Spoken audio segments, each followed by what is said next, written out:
नहीं, जहाँ 25 करोड़ लोग रोजाना रात को भूखे सोते हों और कल की ये चिंता करते हो कि कल खाने को कहाँ से आएगा। आप बताइए वहाँ हैप्पीनेस कहाँ होगी। इतनी मतलब मायूसियत है, हैप्पीनेस देश में से खत्म हो गई है। तो साथियों, ये देश पूंजीवाद की तरफ जा रहा है, लूटपाट होनी है, आप कुछ भी कर लो, आपके हिस्से मारे जा रहे हैं, आपके अधिकारों का हनन हो रहा है पूरी तरह से। मोदी जी ने अपने एडवर्टाइजमेंट पर इतना मोटा पैसा खर्च किया। क्या हुआ कि G20 की जो है ना वो अध्यक्षता मिली है करने की, उस पर इतना मोटा खर्च कर रहा है, रेलगाड़ियों में वही लग रहे हैं बैनर। फिर BBC डॉक्यूमेंट्री दिखा रहे हैं, उसको इतना मतलब दबा दिया इन्होंने पूरी तरह से, क्योंकि उसमें बीजेपी सरकार की किरकिरी होती। 2002 के जब दंगे हुए उनके बारे में होती। मैं तो कहूँगा दिल्ली में जो दंगे हुए थे अभी, इस पर भी बननी चाहिए कोई ना कोई। जिम्मेदारी लें, एक्सेप्ट करें कि हाँ ये हमारी सरकार में हुआ, हमारी गलती है और हम सही देश को शासन नहीं दे पाए।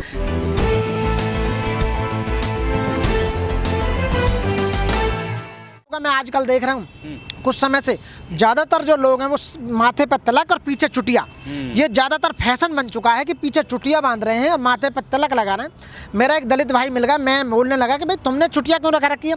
अरे भाई ये हिंदुओं की सरकार है, इससे केस ज़्यादा आते हैं, ये अरबों। मैंने कहा अरे साथियों ये सब ड्रामा है भाइयों, ये केवल कुछ नहीं होना, लूटपाट होनी है, आप कुछ भी कर लो, आपके हिस्से मारे जा रहे हैं, आपके अधिकारों का हनन हो रहा है पूरी तरह से।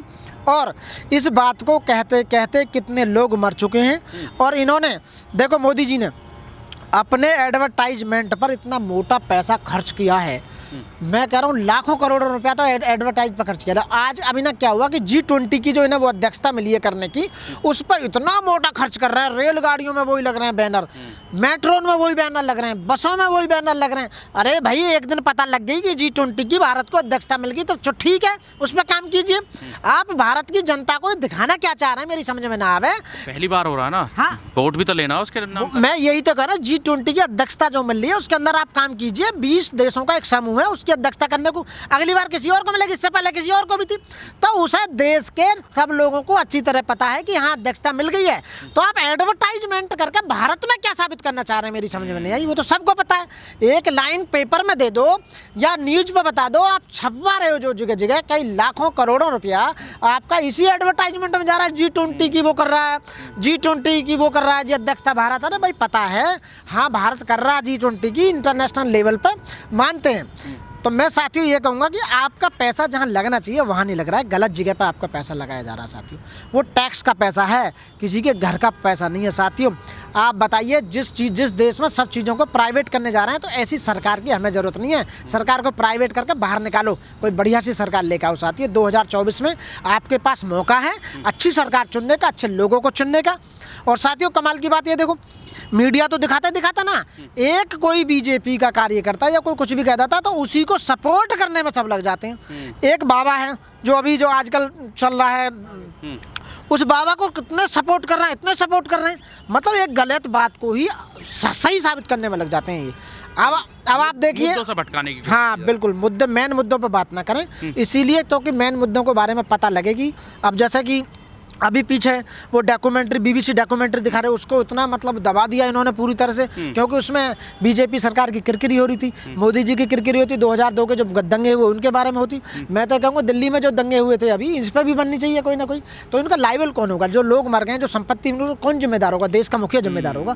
जिम्मेदारी लें, एक्सेप्ट करें कि हाँ ये हमारी सरकार में हुआ, हमारी गलती है और हम सही देश को शासन नहीं दे पाए, देश को चलाने में नाकाम रहे हैं, देश की अर्थव्यवस्था को चलाने में नाकाम रहे हैं। और साथियों कमाल की बात और देखो, जो ऊपर वाले हैं यानी कि ब्राह्मण ने तो धर्मशास्त्र ले रखा है, यानी कि धर्म की स्थापना, धर्म से जुड़े जितने भी काम हैं देश में, धर्मराज का काम ब्राह्मण करेगा, और राज जो देश पर राज करेगा वो क्षत्रिय करेगा, और जो अर्थव्यवस्था है वो सारी बनियों ने संभाल रखी है।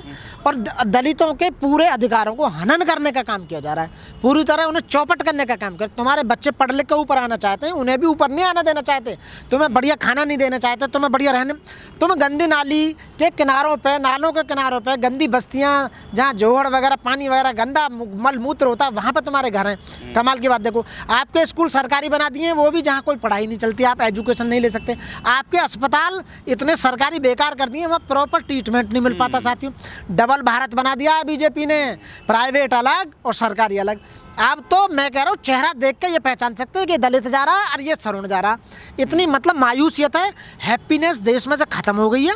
हैप्पीनेस नाम की कोई चीज़ नहीं। जहाँ 25 करोड़ लोग रोज़ाना रात को भूखे सोते हों और कल की ये चिंता करते हो कि कल खाने को कहाँ से आएगा, आप बताइए मैं हैप्पीनेस कहाँ होगी। जहाँ 500 रुपये रोज़ काम करता है आदमी और वो पैसा भी मार लिया जाता है दबंगों के द्वारा, वो पैसा भी नहीं लिया जाता, गुलाम बनाने का काम किया जा रहा है लोगों को, हैप्पीनेस कहाँ से होगी। तुम्हारा बच्चा आज तुम भी आज उसकी दवा ले आए, अगले की ये नहीं पता कल की कि कल की दवा आ पाएगी नहीं आ पाएगी, तो हैप्पीनेस कहाँ से होगी बताइए। आपका स्वास्थ्य इतना खराब है तो आप कैसे हो पाओगे। आपके रहने के लिए ज़मीन नहीं, खाने के लिए ज़मीन नहीं, आपके पास कुछ है ही नहीं, सारी व्यवस्था इन्होंने चौपट कर दी है। तो मैं साथ ये कहूँगा कि ऊपर के जो 3 हायरार्की में हैं इन लोगों ने सब ने समेट कर रख दिया है और देश के जितने भी माने लोग हैं उन्होंने देश का सारा पैसा अपने कब्जे में कर लिया। 21 ऐसे लोग हैं जिन पर 60% 65% जो संपदा है उन लोगों पर समेट कर रही है। तो साथियों ये देश पूंजीवाद की तरफ जा रहा है, समाजवाद की तरफ नहीं जा रहा। समाजवाद का मतलब है कि पैरेलल चलोगे और पूंजीवाद का मतलब है कि ऊपर चलोगे। तो ये लोग ऊपर ही बढ़ते जा रहे हैं। यहाँ किसी का कोई अधिकार नहीं देखा जा रहा, किसी का कर्तव्य नहीं देखा जा रहा। मतलब मैं कह रहा हूँ चौपट राजा अंधेर नगरी चौपट राज हो रहा बिल्कुल पूरी तरह से। यहाँ कोई मतलब आप ये देखोगे, आप यदि किसी के बारे में कुछ कहने लगोगे तो सबसे पहले आपका गला पकड़ा जाएगा कि आप ईमानदार की बात क्यों कर।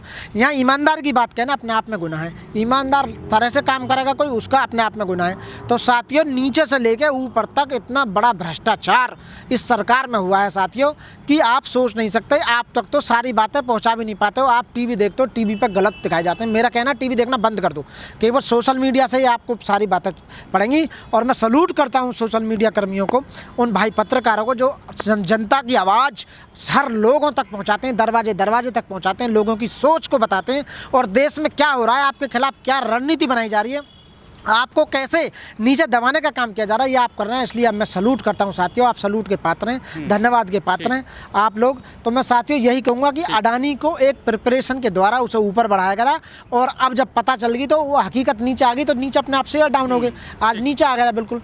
तो साथियों मैं यही बताऊंगा, बार बार यही कह रहे हैं, देश में आपके साथ बहुत बुरा किया जा रहा है साथियों। आप सोचें समझें, पढ़ें, पढ़ने पर ज़्यादा ध्यान दें साथियों। जब तक पढ़ोगे नहीं, बाबा साहब ने कहा था, जब तक समझोगे नहीं, इसलिए पढ़ाई बहुत ज़रूरी है साथियों। जय भीम, जय भारत, नमो बुद्धाय साथियों। इस वीडियो में कही गई सभी बातें वक्ता की अपनी राय है, जिसकी पुष्टि हम या हमारा चैनल नेशन टाइम नहीं करता।